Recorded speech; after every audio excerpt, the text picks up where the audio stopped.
Hey guys, Chris here, and I'm a Ukrainian Canadian. Today is November 5th, 2023, and let's get to the news happening in Ukraine, shall we? So, I want to give you guys an update. Yesterday, we talked about this big attack in Kerch, and it wasn't very clear if it was the bridge that was being attacked or the shipyard that is located south here, the Zaliv shipyard in Kerch City.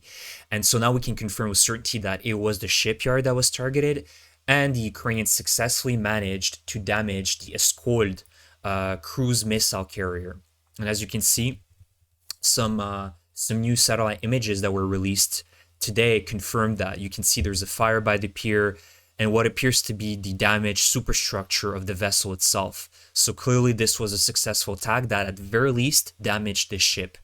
And with the Russians, repairing something is not their forte. So they're definitely going to have a lot of issues trying to repair this ship. It could be a total loss at this point.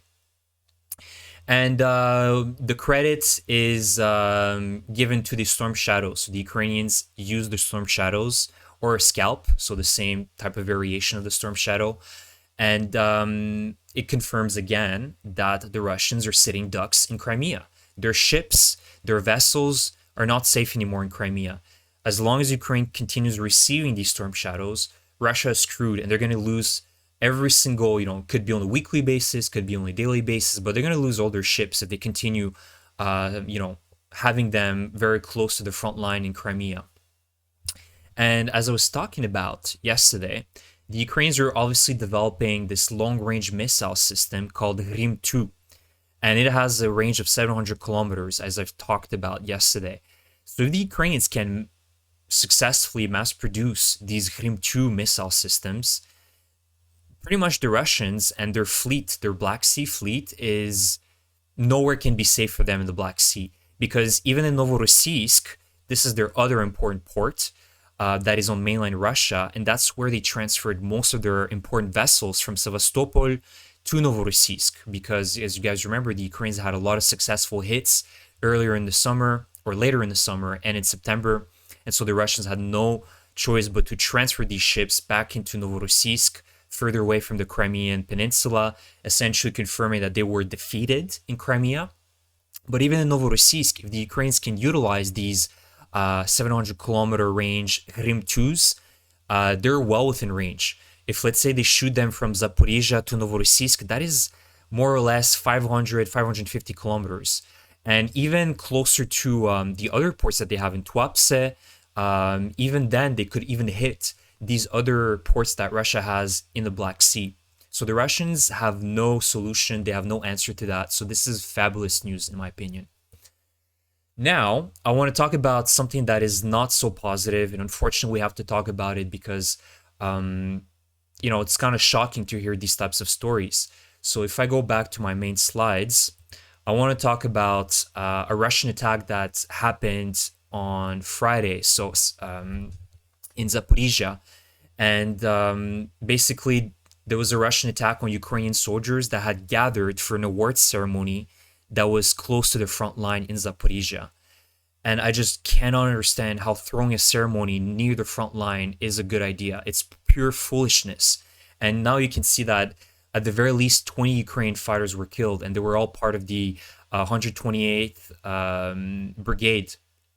And so it's a tragedy, and I just can't understand how this command could have been given. This brings us back to the story of earlier in the invasion, where a Ukrainian barrack in Mykolaiv, if some of you remember, was struck literally by the front line, a barrack full of Ukrainian soldiers, and I believe it was over 200 Ukrainian soldiers perished there because, a commander told them to go in that barrack.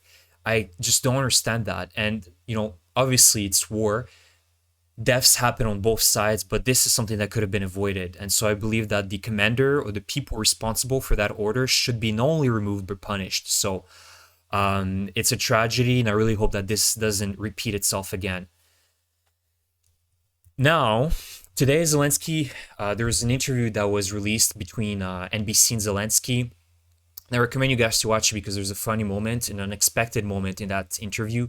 But he also talks about the fact that he agrees that Ukraine needs to start a new or build a new strategy to move forward against Russia, We've heard a lot of, this week was kind of a cold shower for all of us. Zaluzhny made an interview talking about the stalemate. We also had the interview of the Times talking about rifts within Zelensky's government, which I think is kind of a small little propaganda piece, to be honest. But, it's a cold shower. We understand after a few months of this Ukraine counteroffensive, it didn't develop the way that we were expecting it to. But that's okay, because Ukraine is fighting one of the strongest militaries of the world, right? It might not be the smartest, but Russia has built a mighty army full of resources, and they have hundreds and thousands of tanks. Anyways, I digress from that subject, but what Zelensky is saying is that Ukraine needs to find a new strategy to strike Russia unexpectedly. Now, there's no details, it's a very vague statement, but I kind of wanted to touch base on this because, I believe that there's some key elements that Ukraine needs to develop and build upon to really bring that unexpected strike to Russia. And as we've seen, Ukraine was doing it pretty frequently in the summer, but doing frequent drone strikes on Russian soil. But there's been a decrease of that, if not almost no drone strikes in September from Ukraine in Russia. So I believe that they should get back into that strategy and also utilizing long-range missile attacks on military targets in Russia.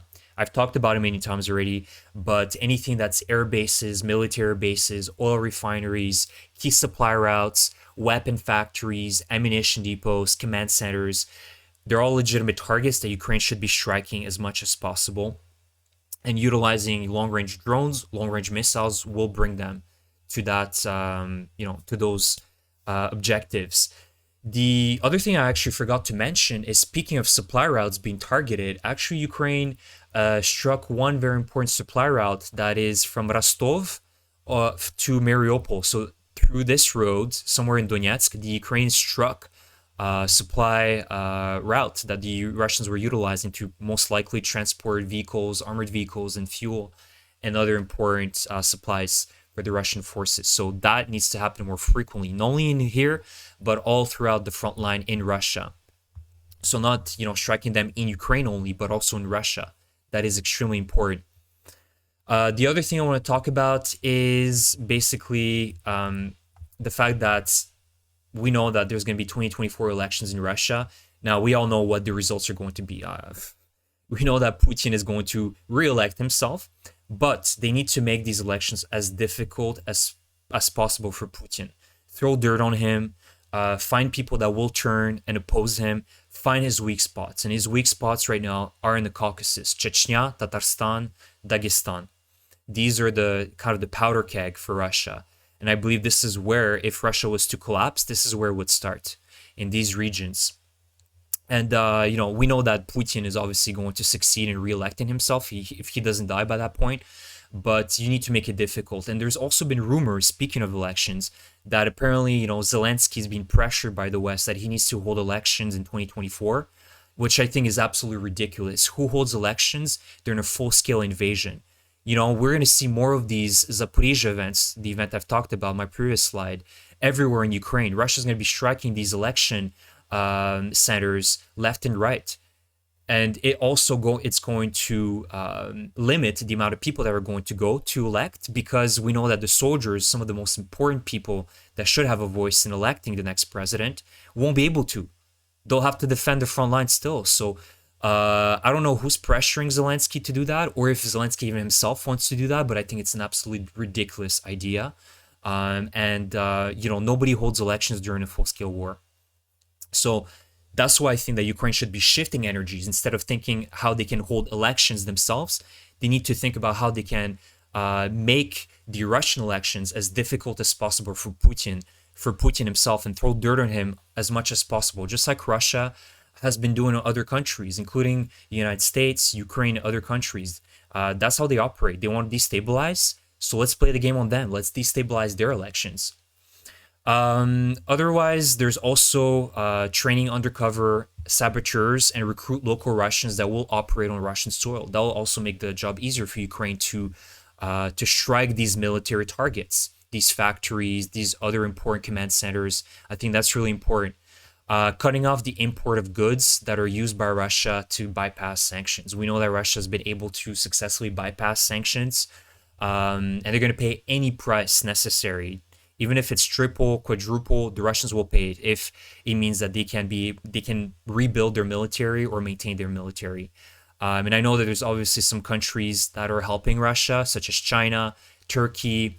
They have been, importing goods to Russia. But I think that Ukraine needs to work with its allies to be able to really limit that as much as possible. And also, lastly, frequent cyber attacks on important Russian institutions. Just like Russia does, Ukraine needs to also do cyber attacks on their important institutions, where it be, the electrical grids that is being used to supply factories. Really targeted cyber attacks, where will hurt Putin's wallet, Putin's ability to build an army or repair its army as well, its armored vehicles. Really, these cyber attacks can also really do a lot of damage. We've seen that this is another key component of the war that Ukraine is currently waging with Russia. There's a lot of cyber attacks back and forth. So that's the video for today, guys. Let me know what you guys think about the elements I discussed. Again, I know that implementing them, it's easier said than done, and I know that implementing them is difficult. It's not easy, but I think that Ukraine needs to start thinking about how they can play the game that Russia's playing in terms of, trying to destabilize alliances and things like that. Ukraine needs to do that as well on Russia. I hope that Budanov and other key leaders are thinking about it as well. So that's the video for today, guys. Let me know if I missed anything about these key elements. Thank you again for your support. Subscribe to my channel if you really enjoy my content. Thank you so much, and I will see you guys in the next video. Slava Ukraini!